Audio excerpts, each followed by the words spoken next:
Hong Kong leader Carrie Lam was interrupted a second day in a row in a Q&A session with lawmakers on Thursday. This came a day after she had to deliver her annual policy address via video after trying twice to do it in person. She touched upon housing, public health, and the widespread inequality that's been perceived as a factor behind the city's unrest. But she also specifically spoke to the tumultuous protests that have rocked Hong Kong since June, condemning the violence. How in tune or out of tune, as some say, is she with her audiences? Why is she facing so much disruption in laying out her policies? Joining me for the discussion in Hong Kong is Lawrence Ma, Barrister and Chairman of the Hong Kong Legal Exchange Foundation, and in the Beijing studio, Dr. Wei Nanzhi, Deputy Director of U.S. Society and Culture Division of the Institute of American Studies at the Chinese Academy of Social Sciences. Welcome to the point. So, Carrie Lam, as I said, interrupted for a second day in a row, this time in a Q&A session with lawmakers, and she was interrupted again and again by opposition lawmakers, and some of them were asked to leave the room, but she found it very difficult to deliver what she wanted to say and answer questions from other lawmakers. So, Mr. Ma, exactly what are the reasons there have been so much interruption, both in her policy address yesterday and in the Q&A session today?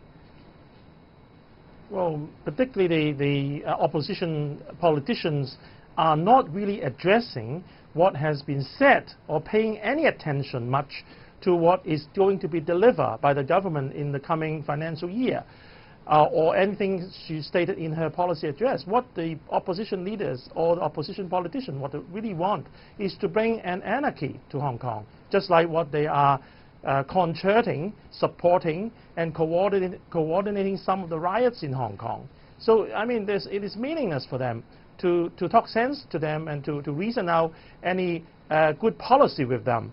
So it is very difficult to reason with this bunch of opposition politicians who themselves are pretty malicious.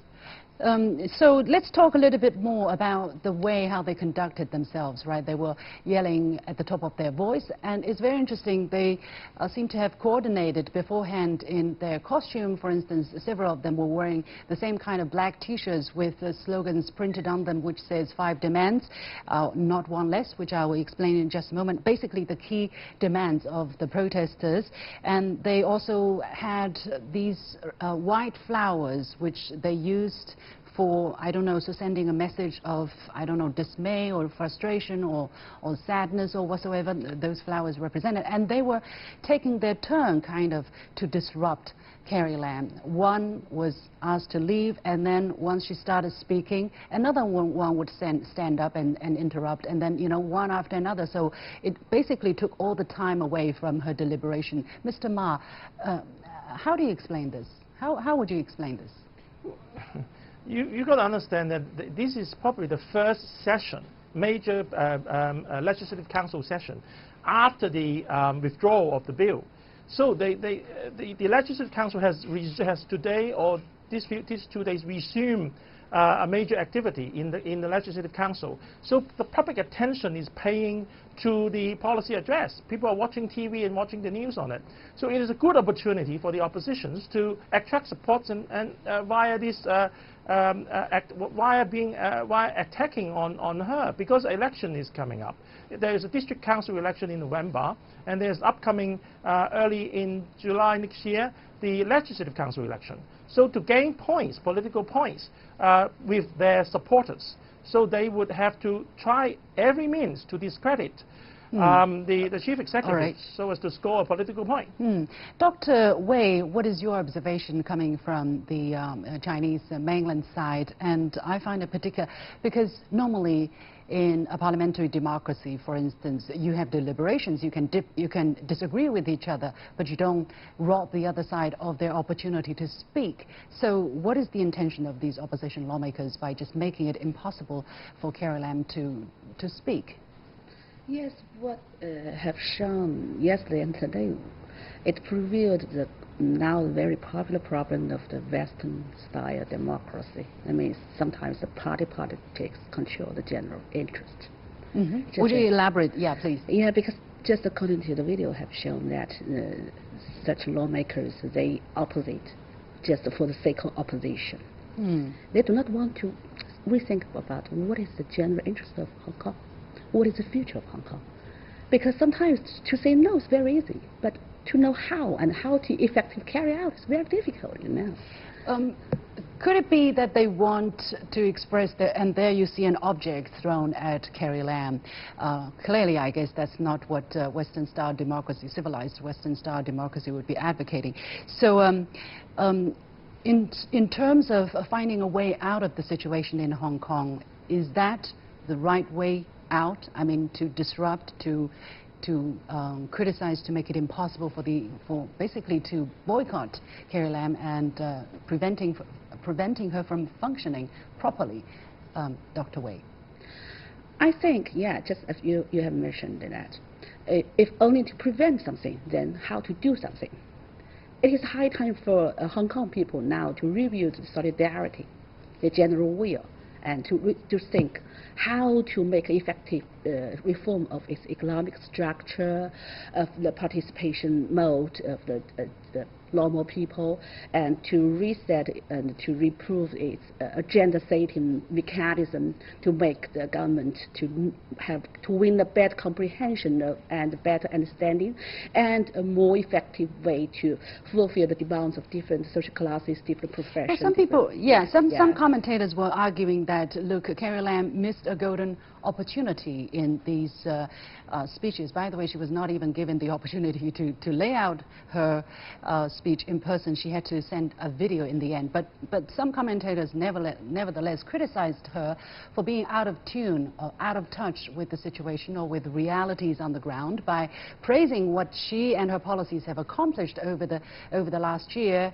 and, of course, laying out some measures, but basically not listening to the people, not being sensitive to the demands of the people and not addressing their concerns again and again. Mr. Ma, how do you look at this kind of criticism? Well, I think this is pretty unfair on her because, I mean, the Hong Kong people's demand sometimes is outrageous. Now, Hong Kong, they got to understand that Hong Kong is a small place. A scarcity of land resources is natural born. There's no land in Hong Kong, not much. Now, of course, you can complain about property prices, but the problem is when these young people complain about lack of property, they all have a place to live in. They all have a flat to live in. Nobody is on the street, sleeping on the street. So this is what they really wanted is wealth creation. I mean, the government cannot create wealth for them. They've got to create wealth for themselves. So this is the expectation is so high to be managed by the government. But it's true that if you look at some of the housing that the people are living in Hong Kong, really very crowded, and the conditions are really not well. And maybe is that why some people are blaming Carrie Lam for the so-called hellhole that the Hong Kong people, especially the underprivileged or the young people, are living in at this moment. Basically, you know, they're holding Carrie Lam accountable for the housing, for you know, some of the social or livelihood problems, Mr. Ma. Yes, you're right. The Hong Kong government has been trying since handover in 1997 to build more public housings for Hong Kong. Now, that hasn't been achieved because of the interest of the property tycoon who has been intervening in all sorts of ways about Hong Kong building good properties, cheaper properties for people to buy. Now that's really a political struggle between the interests of the Hong Kong property tycoons and the government. And the government, if we have a strong government, we would be able to balance the interests. We would be able to fight back for the public against the tycoons. But I mean, we have always have a weak government. For so many years, except for the C.Y. Leung government administration may be better. But for all these years, we have been under the influence of the property tycoons, and we have observed their interest. That's the problem. So some other people are also blaming her for not mentioning the 5 demands, namely, as I mentioned, the demands from the protests or some of the rioters to release, to ground amnesty to all the people that have been arrested during the unrest, to fight for stop characterizing the protests as riots, and some other demands also, including, for instance, the universal suffrage, and then they were also asking for there is another one demand which I don't remember. But anyway, so the idea, the criticism is that Carrie Lam didn't mention these 5 demands, and instead she started to talk about how to address housing problem, how to provide land, how to improve people's livelihood, how to develop the economy. So there's the criticism that she is not addressing the concern of the people, and she's not talking to the people, not being sensitive. Dr. Wei, how do you look at this issue?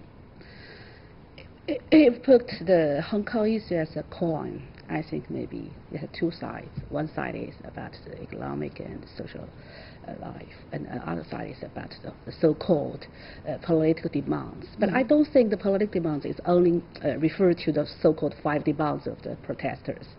Because the first demand is to withdraw the extradition bill, which it has been withdrawn.